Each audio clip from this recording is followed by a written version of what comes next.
Untrammeled Approaches by Jacques Maritain. Chapter 12. For an Existential Epistemology 2. Reflections on Theological Knowledge. A brief introduction. The reflections I would like to propose today are a kind of long preface to an essay that I want to write. Although I have not yet started writing it, this brief preface will address some difficult problems. I am aware of my own limitations, but we must proceed, knowing that many things will need to be completed and put into proper perspective. The essay I am working on is about existential epistemology, which presupposes classical epistemology, but raises other questions and looks at them from a different point of view. St. Thomas, in his question on sacred doctrine at the beginning of the Summa Theologiae, presents his thoughts on this subject in its most complete form. He is concerned solely with what theology is in itself: the knowledge of God and the deposit of revelation, which is a participation in divine knowledge. This knowledge depends solely on the principles of faith, which contain virtually the entire subject to be known. Thomas tells us little about the existential conditions that maintain the theologizing human subject. He barely alludes to them, as he had other urgent matters to address. We must hold to his precious teaching on sacred doctrine. However, in these reflections, I intend to tackle a different field of considerations. These considerations will show the humility in theology as complementary to its supreme nobility and grandeur, which theology derives from its object. This must be maintained as a science or a form of knowledge, the most exalted of all forms of knowledge. From a historical perspective, we might ask whether the fundamental truths established by St. Thomas concerning theology have not gone to the heads of theologians, despite their personal humility. Their humility is not in question here. However, scrutinizing and teaching the Queen of Sciences is no small matter. Its sublimity might reflect on the theologian, not regarding their person, but their function. This reflection might mask or make the theologian forget the human limitations by which this highest of all sciences is developed. It requires poverty of spirit more than self-assurance. This seems to have happened during the epoch of theological imperialism in the Middle Ages, which, despite the Inquisition's burnings at the stake, benefited Western culture. The Middle Ages had a sense of theology's object, which counts above all else. The theologian, regardless of personal humility, sat enthroned over the universe of knowledge, the king of knowledge. They anathematized opposing schools' doctors and had a haughty idea of their profession. St. Thomas would not have wept so much if he had not known what he had to cling to. He judged himself unworthy of teaching authority because he realized what it demanded of the thinking subject's infirmity. Most doctors after him did not seem to experience this terror. The Renaissance ended theological imperialism in Western culture, but not in theologians' minds. Among contemporary theologians who no longer believe in theology's sublime nobility and certitude, it is curious that they continue to deliver judgment as teaching authorities. Unlike their predecessors, they hand down questionable scholarly imagination products under the pretext of hypothetical research. All this gives us much to reflect upon. It seems time to focus on this existential situation and the existential conditions of theology in the human subject, which have hardly been treated until now. St. Thomas had no reason to treat questions relating to human subjectivity at work rather than the term taken in itself in its lofty status. He was not ignorant of the existential situation and conditions to which the opus theologicum is subject in us. However, his mission was centered on the term to be attained. He established that theology is a science in the full sense of the word, in the highest of the sciences, a form of wisdom, in the highest form of rational wisdom. This he established in the Summa Theologiae with incomparable mastery, based on the principle of the subordination of the sciences. Today, we will take our stand from the same point of view as St. Thomas. There is a question of theology considered in itself, and its particular methods. The views I propose in this paper are a long but indispensable preface to a precisely limited subject I would like to treat later. This subject concerns not theology in its essence and proper methods, but the existential conditions in which it must be formed and exercised concretely, as an intellectual virtue of the theologian's mind. On theology itself and the methods peculiar to it. General remarks. Theology taken in itself corresponds fully to the concept of scientia, or knowledge, as Aristotle understood it. It is solid knowledge, capable of full certitude, formally natural, rational, or human, but supernatural in its root, in which reason scrutinizes and organizes the various truths of faith or revelation. It seeks to gain some understanding of them. Its principles are those of faith, the revealed truths offered to our minds, containing the whole of Sacra Doctrina. This science, which is also wisdom, is the most elevated science or wisdom that reason can acquire. It is subordinated, through the principles of faith, to the uncreated knowledge that God has of himself, and the knowledge of the blessed who see God. St. Thomas gives us this lofty idea of theology in the first question of the Summa Theologiae. But how is this noble and precious knowledge acquired, formed, developed, and established in us? By means as humble as its object is sublime. Human reason, which furnishes theology with its proper means, is found on the lowest rung of the intellectual ladder. It is spirit, but not pure spirit. Our intellect progresses by observation and reasoning, composing and dividing, seizing separate views and ideas of reality, which it later puts together in judgments. It is an abstractive intellect, drawing ideas from the senses, even those bearing on the purely spiritual, known only through analogy. These are the means we must use to attain the science whose primary object is the infinitely transcendent God, who reveals himself to us. The uncreated, whose essence is absolutely one and simple, superior to every created intelligence. To back out because of this would be cowardice and betrayal.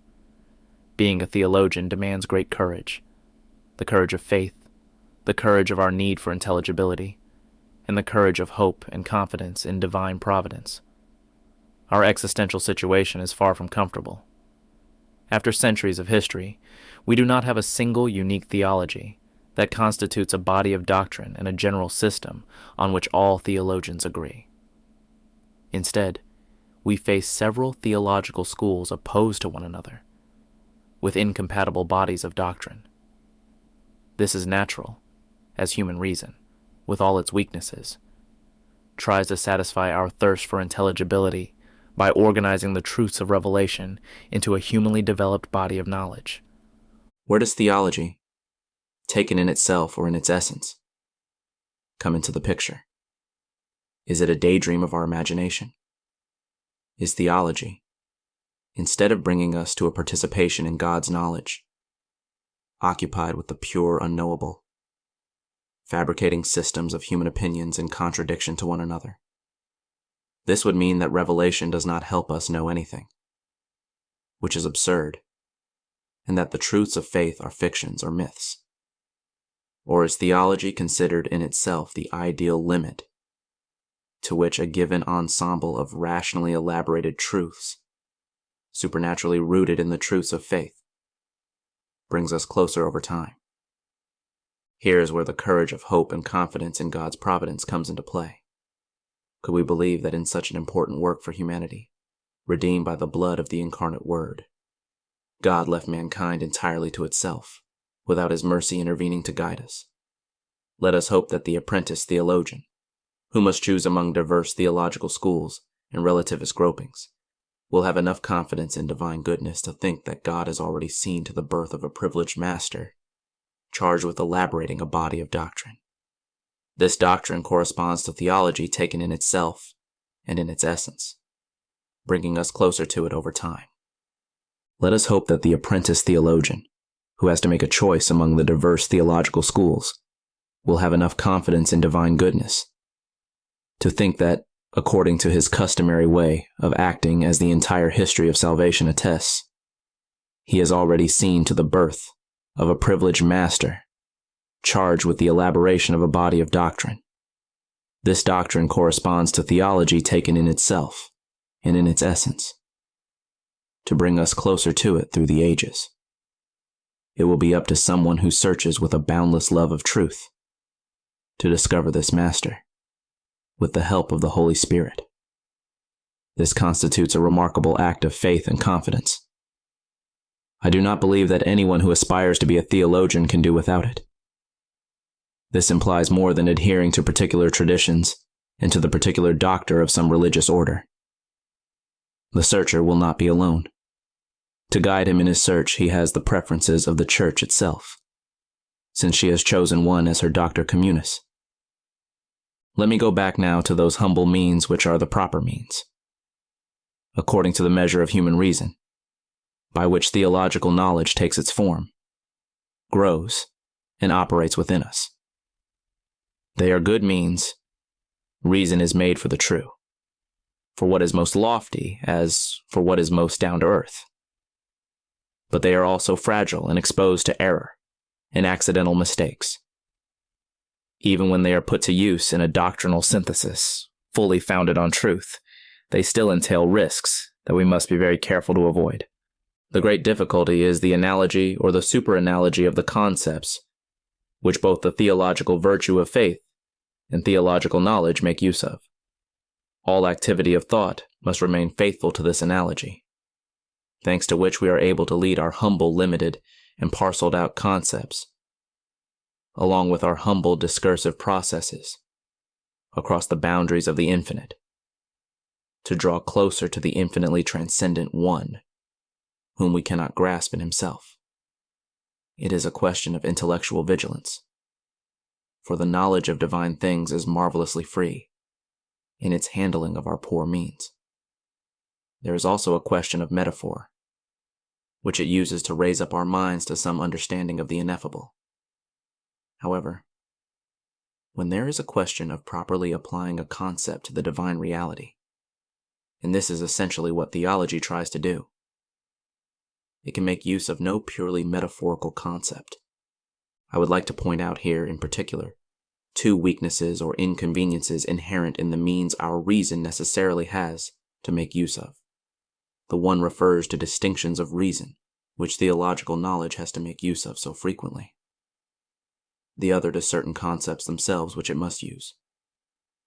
We are forced to distinguish from one another those divine perfections, which nevertheless are all absolutely identical in God's being itself.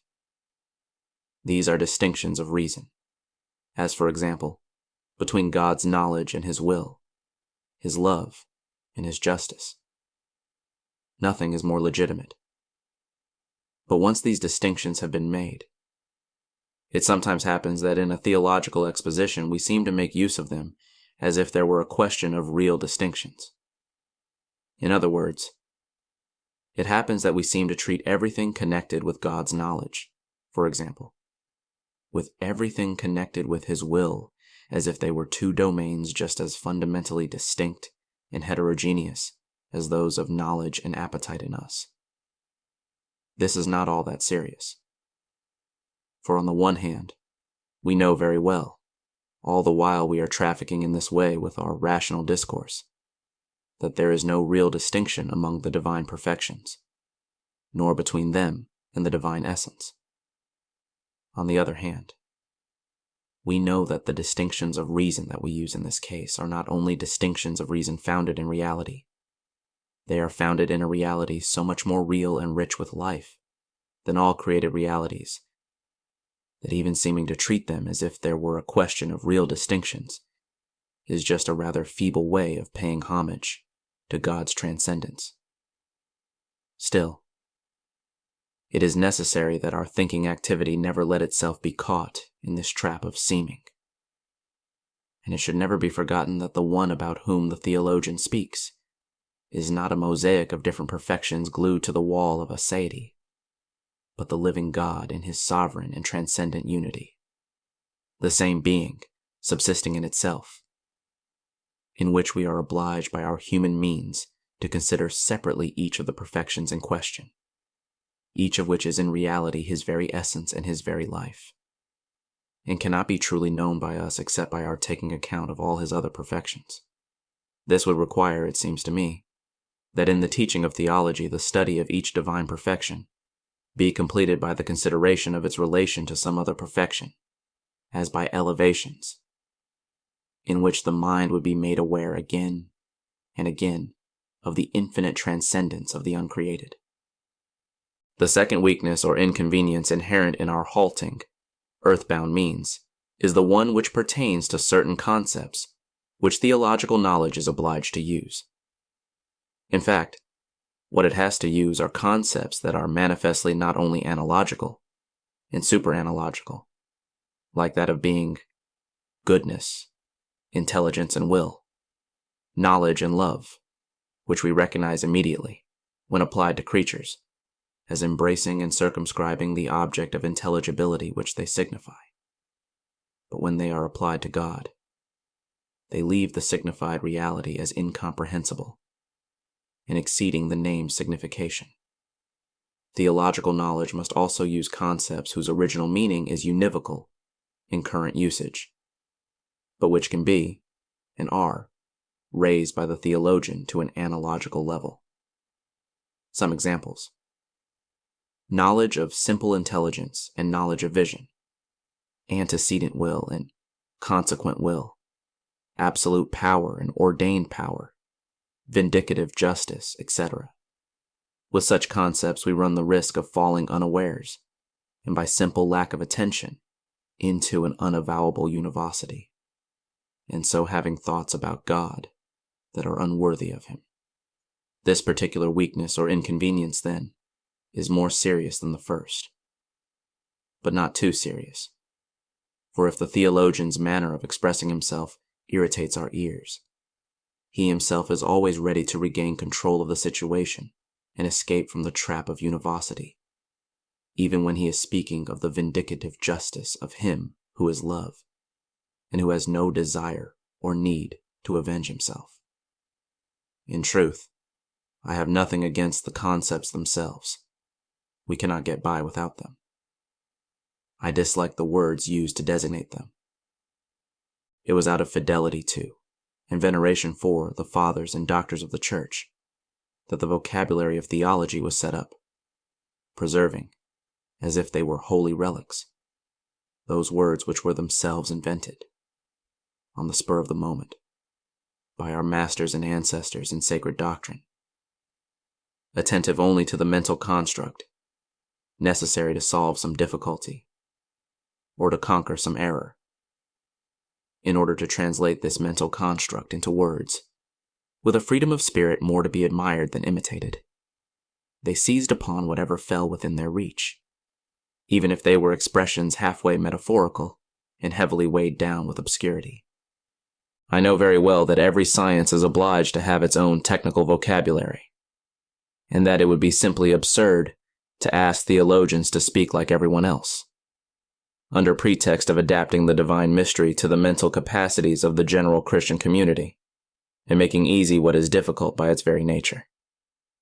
The Christian community has need of theology, and what a need, but of a theology that is science and wisdom, and this requires a mental effort on the part of everyone. Still, this effort must not be made almost impossible by the barbed wire behind which the routine of language takes refuge. It is not good that the loftiest and most universal branch of knowledge, because of a badly developed traditional vocabulary, end up enclosed within a set of ramparts reserved for soothsayers who experience a special kind of haughty delectation, typical of people in the know, because they can be understood only among themselves. It seems most desirable that, without losing its veneration for the fathers and holy doctors, theology decide to elaborate a technical vocabulary whose only care would be to communicate in its strict intelligibility the meaning of the concepts used, all the while respecting the analogical perspectives involved which make them applicable to divine things. It is not worthy of theology itself to make use of the most poorly formed of technical vocabularies. It is also contrary to its role as nursemaid of the faith. For all Christians, in whatever secular tasks their lives may be engaged, ought to be able, if in other respects they are sufficiently educated, to acquire, with the necessary time and effort, a genuine theological education. But the popular writing of excellent theologians is not enough for this. The technical vocabulary of theology itself, however technical it may inevitably become, must be a vocabulary more purely modeled on the intelligibility of the concepts, to be translated into words than that of all the other sciences. A serious problem. I tend to tremble a bit before the rather lengthy considerations I am about to begin, because they will bring us to an immense problem which the theologians, as far as I can see, have done their best to push aside rather than to examine carefully. Let us start out with a few somewhat more thorough reflections that have to do with the means at theology's disposal with regard to the mystery of God, so unfathomable in its infinite intelligibility, to which the divine intelligence alone is proportionate, that even the highest of the blessed spirits who see God through his essence nevertheless remain forever incapable of understanding it. Let me say first of all that when they are applied to God, our analogical concepts do not push to their perfection only what they describe in creatures. God's goodness, or his wisdom, are not only goodness and wisdom such as we know them here below, but raised to the infinite. They are infinite surely, but precisely because they are essentially different. God is good. We know this because the goodness of creatures is an imperfect and deficient image or likeness of his goodness. But God is not good like the best of all men is good. His goodness is not like ours. His wisdom and justice are not like ours. All this means that in reality each of the concepts by which we come to know God's divine perfections opens out, like a river does into the sea, into an infinity of splendors unknown to us. If it were not so, how would it be possible that things so different for us as goodness, knowledge, justice, mercy, will, intelligence should in God all be identical in the absolute unity of the divine essence? What does this mean? If not that we have an accurate view of the divine perfections only if at the same time our intelligence is in some way blinded by them. This blinding dazzlement has nothing to do with natural mysticism. It is proper to metaphysical knowledge and to theological knowledge, and when it seizes upon the intelligence to the point of fully absorbing it, it is characteristic of what can be called philosophic or theological contemplation. Secondly, Aristotle says that in man there are virtues which remain anonymous, and for which we have no name. With what mysterious and infinitely more profound implication is a remark of this sort true of the Creator? Beyond what we know of him as totally true by reason and faith, there are in him perfections and splendors that remain in nominati, and not only in nominati, but in nominables, except metaphorically, of which we can have no idea to properly designate them, and for which we have no name that is properly applicable to God. This is what shows the limitations of our metaphysics and our theology, as well as the humility with which the highest accomplishments of the human intellect must fall prostrate before the uncreated. And this shows as well, it seems to me, here I am touching on a particularly delicate subject, that, in taking account of these unnamed perfections, metaphysics and theology could impose on our minds less limitations due to the desire to attribute to God no more than what we can properly name, thanks to concepts drawn from our human experience, and show itself much bolder in broadening the views it proposes to us. I mean in certain cases, rather rare, but in which there seems to be question of things we hold from the Gospels themselves, the teaching of which, even though it is in the form of parables, is beyond theology. One more parenthetical remark. It is not enough to say that we can name the divine perfections solely by analogy. We must add that since our analogical concepts, since they are drawn by abstraction, like all the others, from sensible experience we cannot properly give a name to a divine perfection without our human experience first furnishing us with an analogical concept and an analogical name, which we then apply to this perfection. Suppose that the language of a certain tribe has no name to designate what we call love, but to designate the human passion in question makes use solely of a name such as lustful desire or libido. A metaphysician or a theologian who speaks and thinks in this language would be unable to say, since he has no name for a concept of love, that love is one of God's perfections. Nor would he be able to say either that lustful desire or libido is one of God's perfections, since these particular names are not analogical and apply only to creatures. Because of this, there would be an unfortunate, irritating lacuna in the metaphysics and the theology of this imaginary tribe, whether it be primitive or ultra-modern. When St. Thomas teaches that God is merciful, he tells us that mercy is sovereignly attributable to God. Tamen secundum effectum, non secundum passionis effectum. That is, in respect to the effect produced, evidently not in respect to the passion experienced. For, he adds, someone is called merciful because he is affected with sadness by the misery of another, as if it were his own misery. He tries as best he can, then, to alleviate the misery of the other. This is the effect of mercy. Being affected by the misery of another, then can in no way be said of God. But to dispel that misery, that is to say, whatever is lacking to the other, quamcumque defectum, this belongs to him in the highest degree.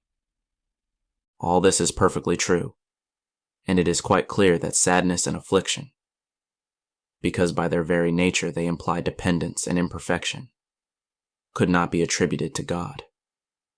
Yet this leaves the mind unsatisfied, especially when it thinks back to the parable of the lost sheep, and the parable of the prodigal son, or to the command, "Be merciful, therefore, even as your Father is merciful," proclaimed in exactly the same terms as, "You therefore are to be perfect, even as your heavenly Father is perfect." Or when the mind thinks back to the sinful Magdalene kissing the sacred feet, and to the Samaritan woman, and to the woman taken in adultery.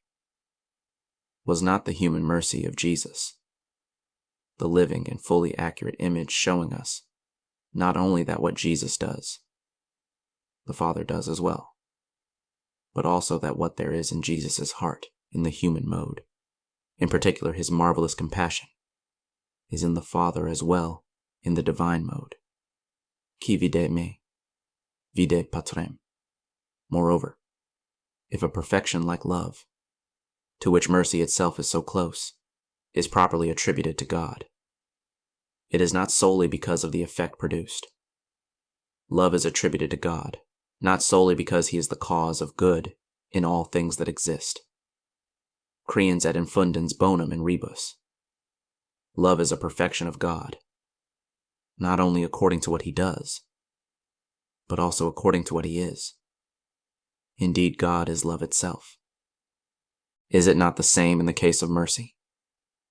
God is mercy just as he is love, and precisely because he is love.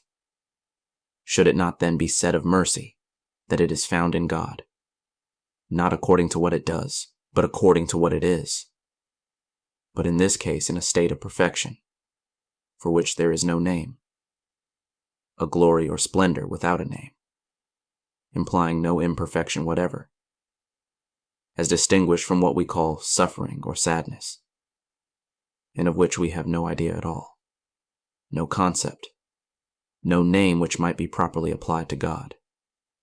Indeed, it is solely by reason of the effect it produces that in our mental baggage there is a concept and a name for mercy properly applicable to God. But this does not mean that we should be satisfied here and push on no further. Beyond the concepts by which we have a proper knowledge of God's perfections, the infinity of these perfections still remains something unnamed and unnameable, something properly unknowable by any single concept of ours. But in them there must exist that unnamed splendor to which what we call mercy in ourselves corresponds, not only according to its effect, but according to its very essence. What must be said then? If not that there is question here of a perfection which cannot be properly represented by any of our concepts. This perfection, which in us is called mercy, exists, according to its essential element, in Him who made us and loves us. That passionis affectus, so clearly indicated by the biblical expression, viscera misericordiae. In us, however, mercy is but a reflection or a participation, sealed up in the darkness of our imperfection, even as regards its very notion, which leaves us blind when we try to discern, except metaphorically, what its exemplar is like in God. Here we find ourselves face to face with that unavoidable and formidable enigma, upon which a great many minds who are dear to me have meditated. The enigma of that suffering which at one and the same time is the sign of our misery, and so unattributable to God, and the sign of an incomparably fecund and precious nobility, and of which it seems impossible not to seek some mysterious exemplar in God. All I dare to say on this subject is that suffering, a privation of a good due to our nature, can be described by the metaphysician as what cannot be accepted, and that what cannot be accepted in God, the sin of those beings He has created, God somehow does accept in His own way, by respecting with absolute magnanimity the free will of His creatures and their initiatives in nothingness, and by permitting sin in view of a superior good which will overcompensate for it. It is to this aspect of what cannot be accepted in God that God does give His consent, not in order to be subjected to it. How could He be subjected to anything at all? But rather to take victorious possession of it. I will try to explain myself on this point in a moment. And by permitting men, the creatures of His hands, exposed in this life to the numberless proliferations of their misery and their sins, all the fruit of the first sin, and by permitting the suffering of the innocent, again all this is something that is unacceptable in God, but which, for a higher end, God does accept in His own way. His incarnate Son could not look upon the sick without rushing to cure them. His heart found this particular misery of His creatures intolerable. Let us try first of all to form some idea of the divine transcendence that might not be too unworthy of it. God's beatitude is His very being. It would be the very same beatitude, even if no created being had ever been made. But even though God decided from all eternity to make out of nothing beings other than Himself, so that there are more beings, in the plural, but not more being, in the singular, and the relation of creatures to God is in them. Not in, there is nothing to prevent God's receiving from them. And I am speaking metaphorically, and according to our way of seeing. A certain joy, the pleasure with which He sees the goodness He has put in them, the joy of that love by which so many creatures endowed with an immortal soul give themselves to Him, and of all their good actions, and the joy of our fidelity, and the even greater joy there is in heaven over our repentance, joys which according to our way of seeing things might appear to be above and beyond what might be expected by nature, but which in reality are in no way above and beyond God's beatitude, and add absolutely nothing to it. This is so because, as Dennis, and because they were already comprised and contained in the absolutely one and supereminent infinity of His transcendent joy, to which nothing can be added. Let us go back now to our consideration of evil.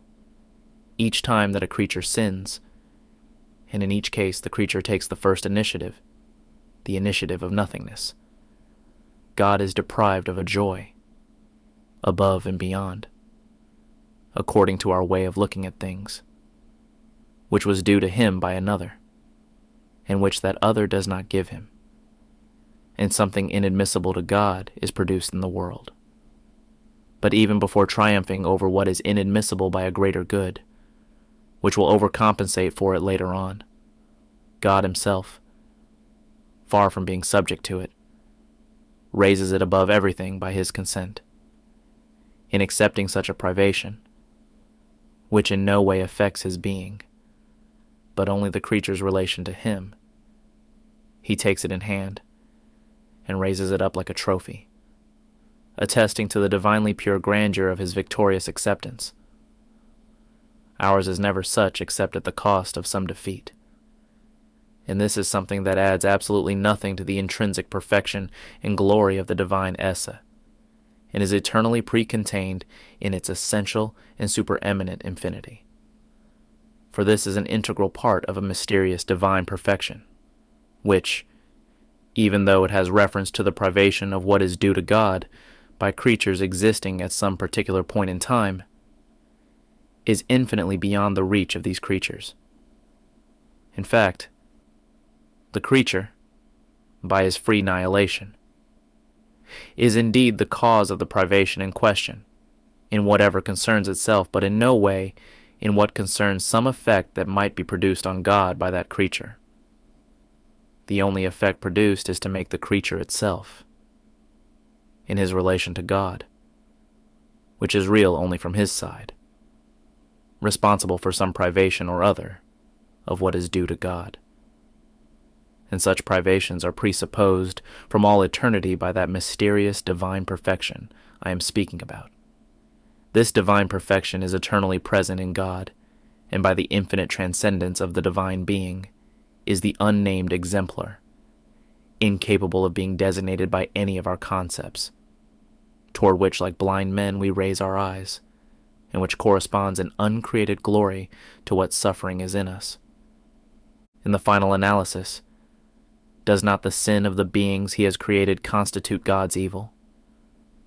Does not sin itself, which stretches out over the long history of the world, and each of the individual sins committed by each one of us, do something to God himself? In the act of contrition as it was recited in my time, I do not know what they say today, we said, "Oh my God, I am heartily sorry for having offended you because you are infinitely good and lovable, and because sin is displeasing to you." This word displeasing is an ambiguous and really hypocritical word.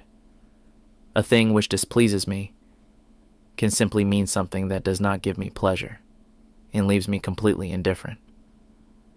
And it could mean as well something that displeases me in a very positive way, and which consequently deeply affects me and wounds me in some way.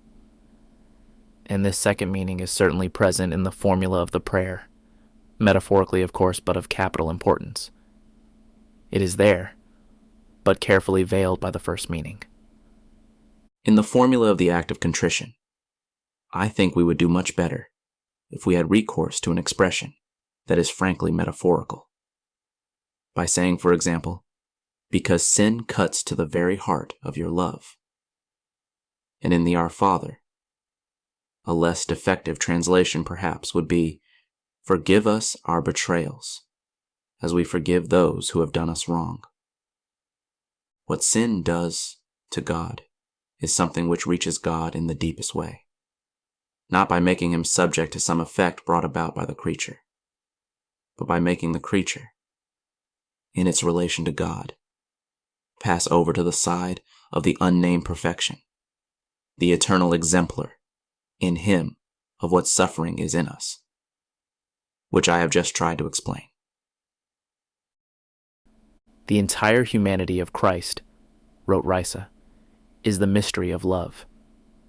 Jesus crucified is the image of the Father offended by sin, crowned with thorns by disdain for his will.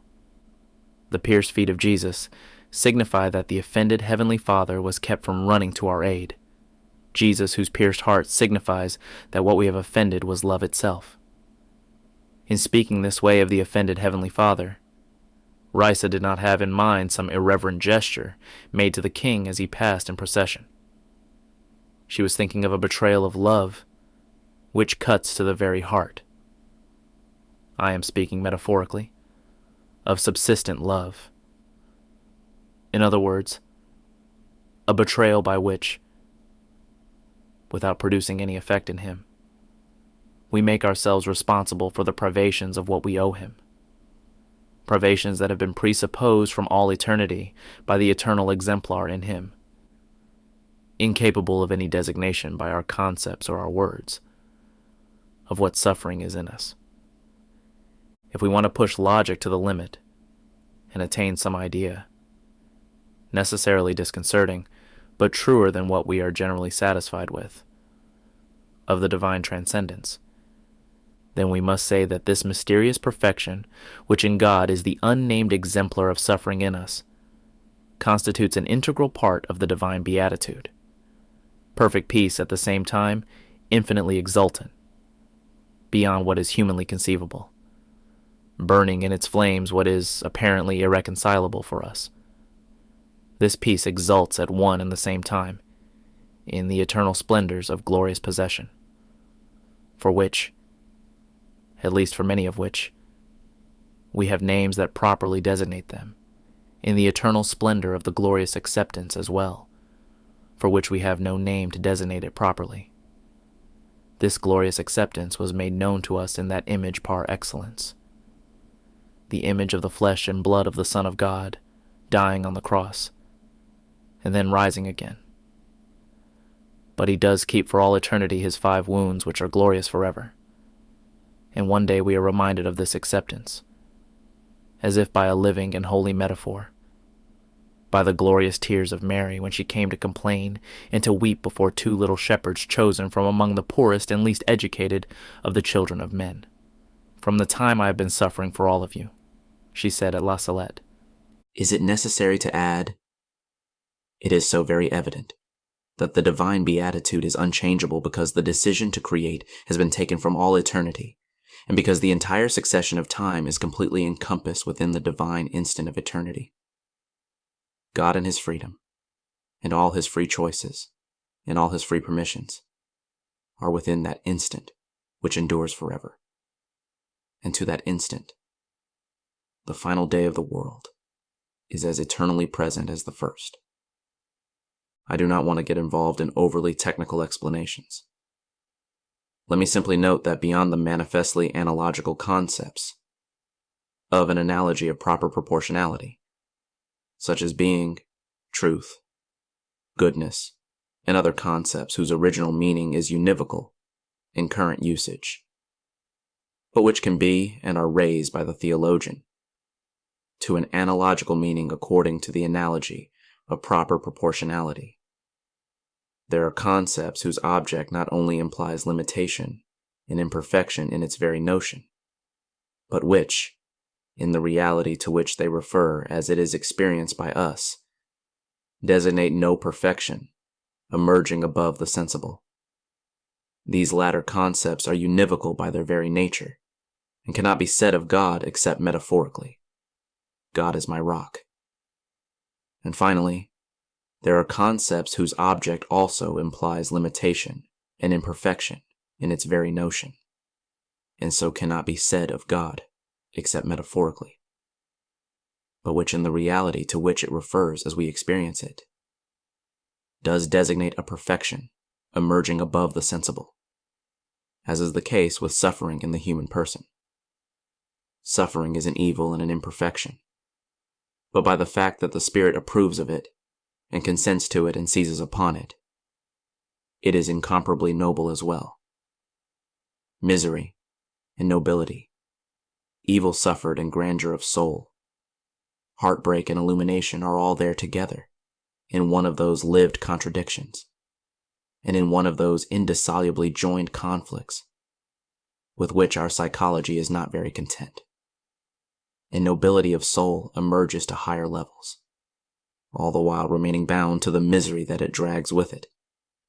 toward the heights of the human spirit. A person who has not been taught by suffering knows nothing and does not amount to much, being as they are neither a true child nor an adult in the fullness of their truth. From this, we can understand that the concept and the word suffering can be used only metaphorically with regard to God, and that nevertheless we ought to seek, in an unnamed divine perfection, the eternal exemplar of what in us is suffering with all its noble dignity. This supposes on the part of the spirit with regard to suffering, by reason of its nobility, a kind of double transfer. On the one hand, to an analogy of proper proportionality which we cannot isolate because we have no concept or word to bear or make clear its meaning, and, on the other hand, to the divine being himself, in an eternal perfection which no human concept or name can properly signify.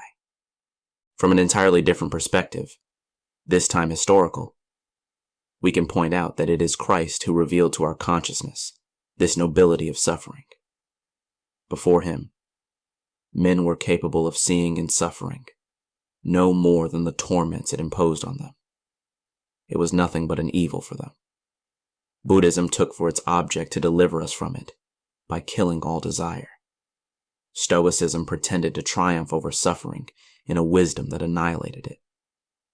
As Risa wrote, "We do not roll ourselves up into a ball, as Marcus Aurelius advised Stoics to do, to offer to suffering the smallest possible target.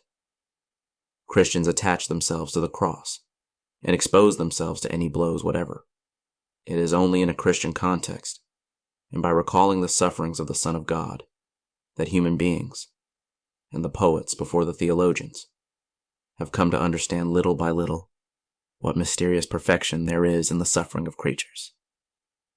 If I spoke to you as I did, however clumsily it may have been, of a problem I would have preferred to keep to myself in order to mull it over and rework it again and again, it is because I think it bears on the very essence of Christianity. And it is also because I think that this problem, with all its thorns, is at the darkest depths of the immense disorder from which the world is suffering today. It is quite true that this disorder is the result of cultural and sociological conditions, the completely scientific and technocratic civilization in which we have been immersed.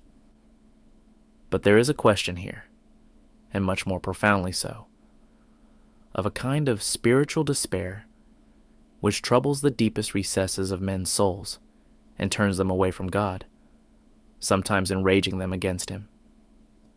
The pitiless face of reality and of the problem of evil has been uncovered to the modern world much more broadly than in past centuries. It is certainly a form of progress, but one that is dearly paid for. In the face of this evil, whose vision obsesses us everywhere, what can we make of the idea of an infinitely good God? I know many Christians who prefer not to think about it, and who, by a kind of dichotomy due to complete ignorance of theology and to the absurdities of a crippled, cryptogamic rationalization, on the one hand, have in mind a vague notion, at least this is what they were told, that God is love, and on the other hand, think of him, not as of a father whose children, in that incoercible freedom which is their unheard of privilege, defy his will at every instant, whence the divine overcompensations, but who think of him rather as emperor of this world, a playwright potentate, who, by granting licenses to fail which precede our actual failings, and by which he abandons the creature to itself, would himself be the primary author of all the sins of the world and of all its misery, and who would take pleasure in the dramatic presentation, under his own stage directions, of the long successive scenes of the human story in which evil flourishes in abominable abundance. It is this absurd and intolerable idea of a playwright potentate, insensitive in his heaven to the evil and suffering of the actors to whom he assigns the different roles in his theatrical production, which is hidden at the bottom of the revolt against God by the great mass of non-Christians. I think that a metaphysical psychoanalysis of the modern world would uncover here the sickness which is eating away at their subconscious. If people knew, I am going to speak in metaphorical terms, but at the same time making reference so I can use them, to the more elaborated points of view I just submitted to you. If people knew that God suffers with us, and much more than we do, from the evil that ravages the world, many things would certainly change, and many souls would be liberated.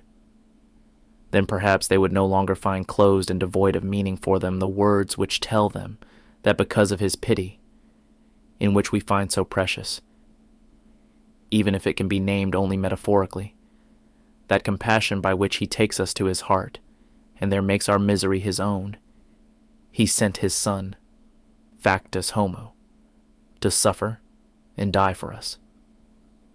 And that if in the world evil is found in abominable abundance, putting off from day to day the accomplishment of God's designs, the grace of Christ and its working in the depths of human hearts is indescribably more abundant, overcompensating for all this easily discernible evil, with a view to those designs which God makes all the more lofty and beautiful, and in which the Christian believes because they believe in what is invisible, and that the passion of Jesus continues to the end of the world, in those friends of his whom he calls to cooperate in the work of redemption to fill up, as St. Paul says, what is lacking in his sufferings, with regard to their applications, not their merits. By declaring us members of Jesus Christ, wrote Léon Bloy, the Holy Spirit clothed us with the dignity of redeemers, and when we refuse to suffer, we are simoniacs in the true sense of the word, and prevaricators. We are made for that, and for that alone, and at the very same time, for eternal life as well. The saints sought out the passion of Christ.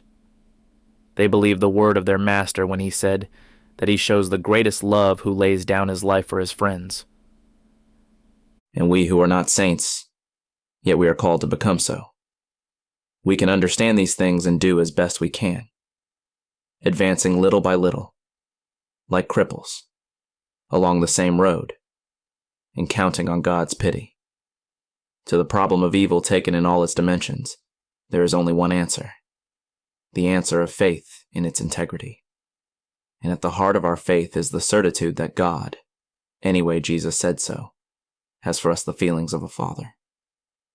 Has it been left to an aged philosopher, good at most for trying to open a few doors, to dare in your presence to face up to, in an effort to show that we must not leave it to the poets, but must work to integrate it into theology? The great mystery of what? In an infinitely perfect and infinitely happy God, corresponds to what suffering is in us, not with regard to the frightening mark of imperfection it implies, but with regard to the incomparable grandeur that it also reveals. It seems to me that this great mystery opens up a singularly vast domain, over which the tyranny of words has too long cast its interdict to theologians, who alone are properly armed to treat it by the strict methods of reason planted in the faith. If among them there are any in whom we place our trust who wish to enlarge their horizons, God grant that they put themselves to the task, to bring to an end these lengthy reflections on theology as such, and its proper methods. I would like to remind you of two texts of St. Thomas. In the prima pars of the Summa Theologiae, in which he teaches that the Sacra Doctrina, which is also called Theologia, is a science, and the worthiest of all sciences, and that it is wisdom par excellence. He tells us that it is like a kind of stamp of divine knowledge within us. Velut quaedam impressio divinae scientiae, quae est una et simplex hominum. Is there a more magnificent characterization of theology? Now let us take the Prima Secundae, where he asks whether or not wisdom is the greatest of the intellectual virtues, and then replies in the affirmative. This article refers to wisdom in general, and above all, certainly, to that wisdom of a purely natural order, which is metaphysics. but it is concerned also with a higher form of wisdom. Otherwise, why, in the ad primam, would St. Thomas refer, apropos of the wisdom he is talking about, to the words of St. Paul, spiritualis judicat omnia? So the article in question does concern theology, and in the ad secundum, St. Thomas tells us that man cannot perfectly achieve that wisdom, ad quam pertinet Dei cognitio, in such a way that he might come into possession of something that is proper to God alone, as Aristotle says in the first book of the Metaphysics. Nevertheless, this knowledge which is only loaned to us, this very modest understanding of God that can be acquired by wisdom, is preferable to any other knowledge. Illa modica cognitio. Is there a more humble characterization of theology? I remember my godfather, Léon Bloy. When we speak lovingly of God, he said, all human words are like blind lions seeking a spring in the desert.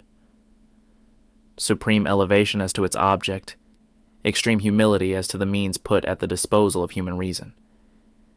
This is the general theme of the epistemological reflections, which, if I had the time and the strength, would follow upon this article. Postscript.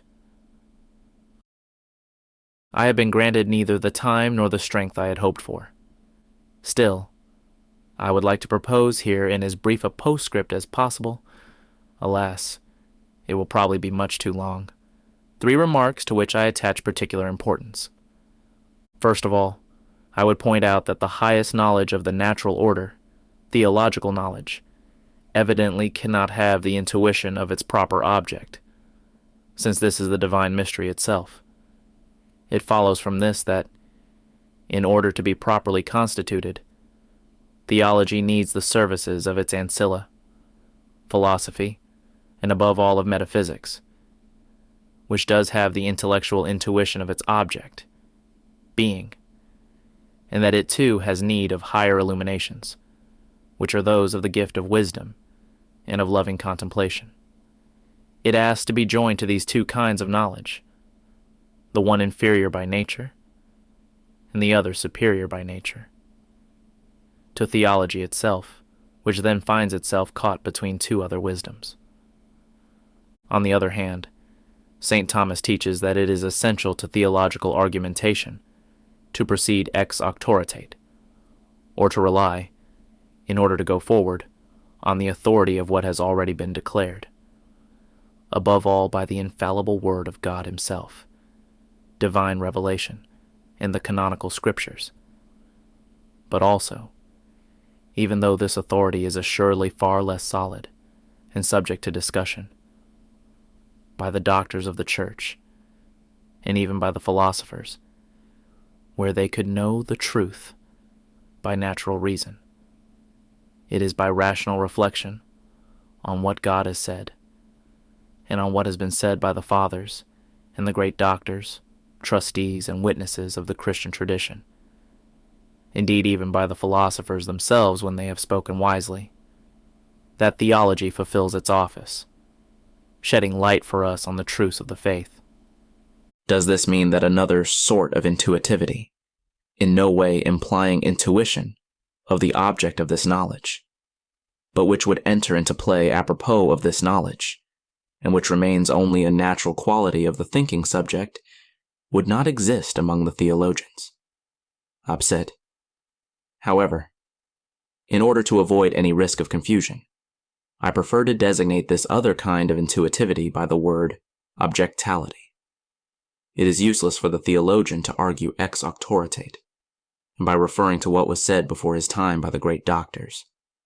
Between him and the object, the particular question he is considering, a unique and personal relation is inevitably established. He has to know and to state what he himself thinks from his own individual perspective. If he does not remain a pure notionalist, a misfortune which is not very rare, the intuitivity as a psychic quality with which he is endowed by nature plays a capital role in such a case. In the sense I have just indicated, every great theologian is a great intuitive, The objectality I am talking about is not required of itself by the knowledge, ex auctoritate, which is his. This objectality then must be regarded as something deeply desirable, but secondary in theological elaboration.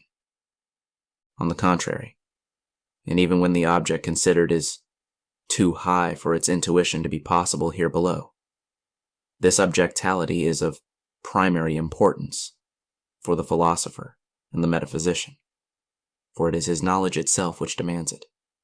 Metaphysics is in no way whatever a knowledge ex auctoritate. The metaphysician finds himself face to face with the object he seeks to seize at his own risk and peril. He and his object must fight it out alone in single combat. Second remark. It will bear first of all on the word Christian philosophy, which I mentioned with such lack of tenderness in chapter 17, along unbeaten pathways.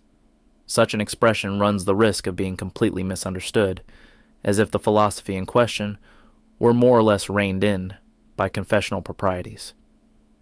The reality is quite different. Given the naturally high estate proper to philosophical problems, and at the same time the limitations of human intelligence, as well as the wounds of nature which affect the human mind itself, we should not be surprised that even among the greatest minds, philosophy considered simply as such might very well become a stumbling block. All the same, we must feel sorry for those who have never felt the flame burn brighter in them on reading Plato or Plotinus. It is fashionable today to talk down Hellenistic thought. I am convinced that it has played a providential role, and that just as in the realm of faith and salvation, God gave a unique supernatural mission to the people of Israel, in the same way he gave to Greece a unique natural mission, which we have the duty to recognize. And when, thanks to the efforts of Albert the Great and of St. Thomas, and these two men alone were able to carry it off, Aristotle entered into the service of theology, in the midst of astonishingly contrary circumstances, and at the cost of how many battles. An immensely important turning point in history was passed which saved the Christian intelligence and its entire future. Whether there is question of a philosopher, or of any man of faith, that faith impregnates the Christian intelligence completely. It deputizes philosophical reason to the single search for truth, delivering it from its subjection to the world, and from any form of servility to the fashions of the times. This is why what we call Christian philosophy is a philosophy set free, and ought to be called philosophy understood fully as such. This is no guarantee, of course, against any possibility of error, but it does permit this philosophy to move forward indefinitely, and to maintain the integrity of the philosophical undertaking as it advances from century to century, even if, as in present times, it is encumbered with the frivolous and vainglorious declarations. But there is always some truth in them, of philosophical superstars, to the enthusiastic delight of journalists. St. Thomas said that when a philosopher begins to age, they should turn to God.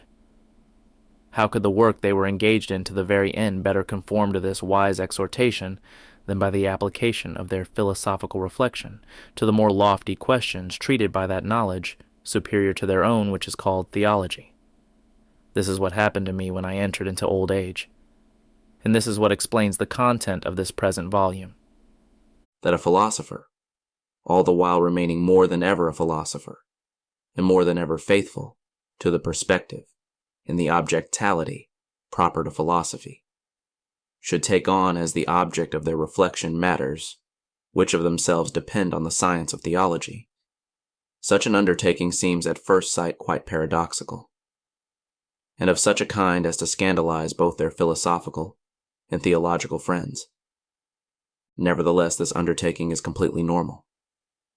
It is in such a case, as a matter of fact, that what was, over a long period of time, and not without some arrogance, considered as the ancilla theologiae, best fulfills its true office with regard to theology, which is that of a research worker. For since their perspective can in absolutely no way be considered a knowledge ex auctoritate, the philosopher in question, once they have set themselves before the object that interests them, some particular theological thesis or problem, and finds themselves all alone with that object, they can do no other than try to understand it as best they can. And so they find themselves actually freer than the theologian to perceive certain aspects about which nothing was said by the masters and doctors who followed upon one another since apostolic times, and to whose pronouncements theological knowledge must by its very essence make reference, as they argue in the faith their points with regard to those pronouncements, without neglecting to submit their arguments when necessary to interpretation and criticism. 2 points of evident importance are presupposed here. First, just as when they concentrate their reflection on questions brought up by forms of knowledge which are inferior to their own, new physics, biology, paleontology, etc., the philosopher has the strict duty to educate themselves ahead of time with the help of scientific scholars. In the same way, and for even greater reason, they have the strict duty to educate themselves as best they can through the teachings of theology, a wisdom superior to their own. Secondly, if they ever imagined that in expressing themselves from their particular point of view on matters theological, they establish on their own some theological thesis or other, the philosopher in question would be a fool and would fall into the worst kind of aberration. It is their ideas, their own paltry ideas, that they advance. It is the theologian's job to judge their validity or invalidity. The work of the research worker is evidently subject to the control of theology, with regard to which, by the very nature of things, a happy and beneficent docility is asked of them. In order to educate themselves, as I just said, through the teachings of the theologians, the philosopher in question needs to have recourse to only the best among them. The Church herself had no fear of pointing to one of them as her Dr. Communis. The philosopher anxious to instruct themselves properly need feel no inclination to read Suarez, Scotus, or Occam. And when they read the Fathers of the Church, it is in order to satisfy an entirely personal desire to find their joy in the light that emanates from them. It is not in the least way to construct with their help a sacra doctrina. In order to receive the instruction they need in theological matters, they have need of no more than the common doctor of the Church and of the precious series, unbroken as it is, of his commentators, who do not hesitate to attack one another on frequent occasions, an excellent sign of the fact that Thomas' thought is the freest of them all. But it is not solely in order to fulfill as best they can their function as research worker in the service of theology that the Christian philosopher owes it to themselves to take on from their own perspective and in their own objectality questions which concern theology. There is much more to this matter. That this should take place during the declining years of a poor old dropout is no more than accidental. What is essential is that this is required by philosophy itself when it is free. In other words, by philosophy considered fully as such, from the moment that it becomes conscious as quickly as possible of its true nature and of the journey it has to undertake. For it is a form of wisdom and focuses on being itself, something that requires it to pass beyond the limits of its formal object, in order to include within its domain points to be scrutinized that extend as far as being itself. And, in order to find its completion as it should, philosophy is required to apply itself, tentatively, to the examination of those points according to its own methods, keeping always in mind that they derive from a higher form of knowledge. Here, there is question of exigencies, implied by the very nature of a philosophy that wishes to be truly and fully itself, in a mind in which reason has been raised up by faith. From the very outset, it is concerned to one degree or another, in one manner or another, with matters which belong at the same time to both philosophy and theology.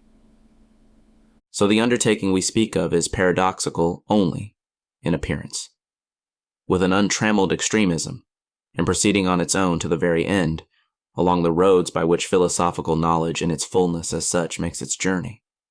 It shows in all its simplicity just what this knowledge is.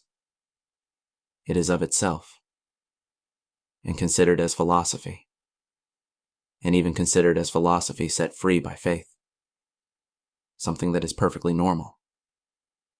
And not only is it normal, it has become necessary, since today we must hold the line against a theology of the death of God that has been aborning for some time, and which, under the guise of philosophy, has invaded the culture, corrupts a great number of clerics who are as presumptuous as they are ignorant, and sets itself to troubling or destroying the faith of a Christian people, whose duties of state do not permit them to study under the great professors of theology. There still are some around, and acquire some of the very specialized knowledge that they dispense. On this whole question, Ernst R. Korn, in whose competence and gifts my life which is about to end has put all its hope, expresses himself much better than I can in his preface to this book, toward which I strongly suggest that the reader turn their attention. In 1960, Etienne Gilson published two important books in which he gives considerable attention to theology: Introduction, La philosophie chrétienne, and Le philosophe et la théologie. One might reproach him for having played a little too much the schoolmaster for the theologians, and what is more serious, for not having consecrated a more thorough discussion to what is the key to our needs. I mean the knowledge by analogy of divine things, which are beyond the capacities of our intellect. As for me, what I see above all in these two books is the way in which the author shares with us, with his customary total loyalty, the progressive discoveries made by him since he came to the Sorbonne, culminating in the unshakable convictions he has finally come to. Nothing is more moving and more instructive than the experience and the indefatigable personal research of a great mind thirsting for truth. On the other hand, I feel obliged to tell Gilson how much I was moved by what he said of me in far too generous terms. As a matter of fact, I do not give a tinker's damn for what La Société Française de Philosophie and dear Mr. Bouglet thought of me in 1936. For what I think of myself is hardly less flattering. I must admit, however, that I believe my long labors have opened a few doors, so that having come to an age when death may come at any instant, and will prevent me from seeing what I had hoped for here below, my concern is that there be a few others to cross the thresholds of the doors I have left ajar. Finally, let me say that what appears to me most significant with regard to my present proposal is the fact that in Gilson's eyes as in mine, and he was following the paths of his cherished lovely Clio, while I preferred those of Minerva, and had the temerity to feel my way along her paths at my own risk and peril. There could be no Christian philosophy that is not led eventually to raise its eyes toward theology, and to propose tentatively its own views on matters whose knowledge, Christian philosophy knows this, depends, not on philosophy, but on a superior wisdom to which the Opus Theologicum is dedicated. A third remark. This one concerns that philosophical and theological pluralism, considered today to be just as normal as the variety of dishes on a good menu by all the past masters of various systems of thought who want to be up to date and consider themselves the intellectual elite of Christianity. One might ask if they are not the innocent victims of a confusion that is so general and so insidious that it goes undetected. A confusion between the exercise of authority in the church and the demands of the intellect in each one of us. If we look at the exercise of authority in the church, it is quite clear that the decisions of the magisterium cannot strike anything except those doctrines that are manifestly contrary to the Christian faith.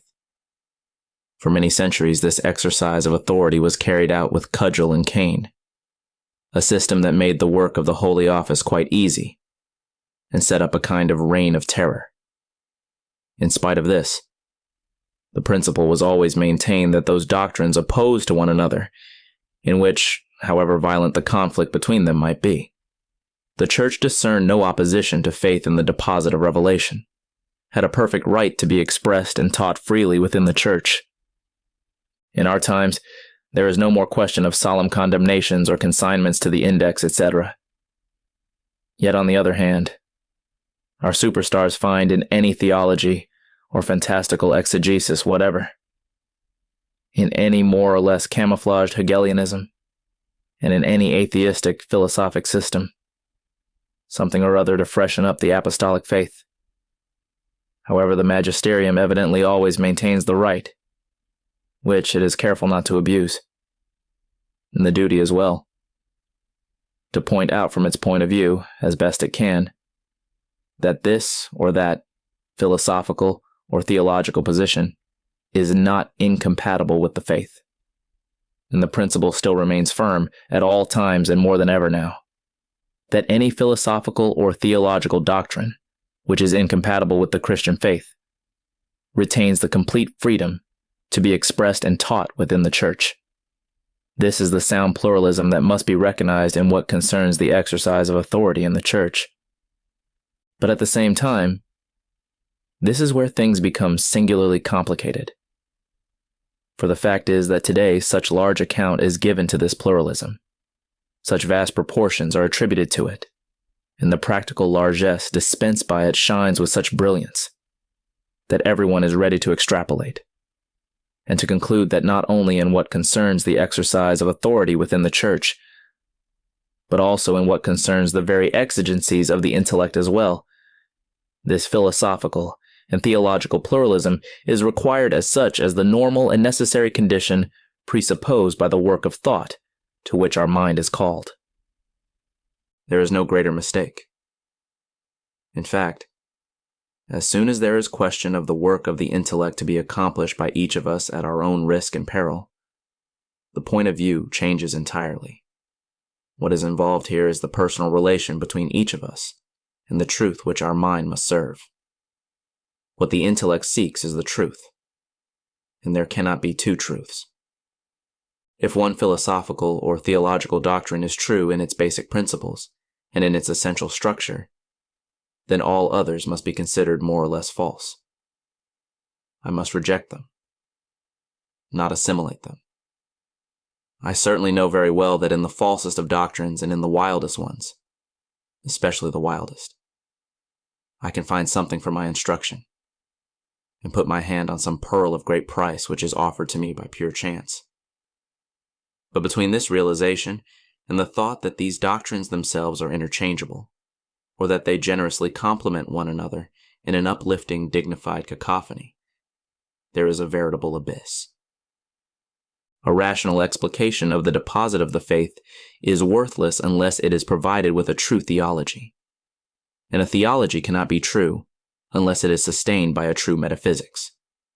Let each one accept their responsibility. To make a philosophical and theological pluralism, the presupposed condition for the good accomplishment of the work in which anybody and everybody who professes to be a thinker is engaged is an outrage to the intellect and a betrayal of the truth. There was a wondrous assortment, a rich pluralism of thorns in the crown, forced down upon the head of Christ by the soldiers of Caesar.